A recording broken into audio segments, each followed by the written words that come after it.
महाराष्ट्राच्या राजकारणामध्ये एक मोठी बातमी समोर येते। ती म्हणजे अशी की काँग्रेस आणि वंचितची युती होणार आहे महानगरपालिकासाठी। काँग्रेसचे महाराष्ट्राचे अध्यक्ष हर्षवर्धन सपकाळ यांनी बाळासाहेब आंबेडकरांची मुंबईमध्ये भेट घेतल्याची बातमी समोर येते। जर हे खरं असेल, जर काँग्रेस आणि वंचितची महानगरपालिकासाठी जर युती होत असेल, तर हा खूप मोठा इम्पॅक्ट या महानगरपालिकामध्ये असणार आहे। काँग्रेसचे जसे अध्यक्ष बदललेत महाराष्ट्राचे, तसं काहीतरी पॉझिटिव्ह होताना दिसतंय। हर्षवर्धन सपकाळ यांच्या पुढाकारानेच नगर परिषदेमध्ये वंचित आणि काँग्रेसची अनेक ठिकाणी युती झाली होती। त्याचा रिझल्ट आता 21 तारखेला येईल, तेव्हा कळेल वंचित आणि काँग्रेस एकत्रित आल्यामुळे काय परिणाम झाला।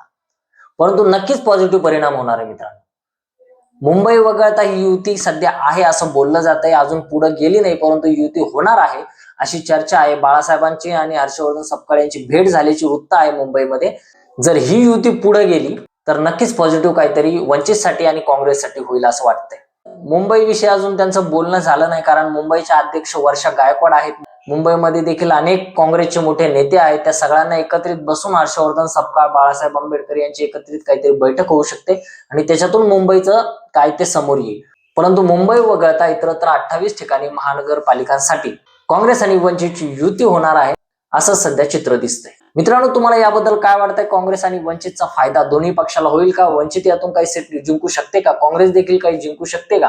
एकत्रितरित्या यांचा या युतीचा कुठे महापौर होतो का? हे सगळं बघणं अत्यंत महत्त्वाचं। मित्रांनो, तुम्हाला याबद्दल काय वाटतंय ते कमेंटमध्ये जरूर कळवा।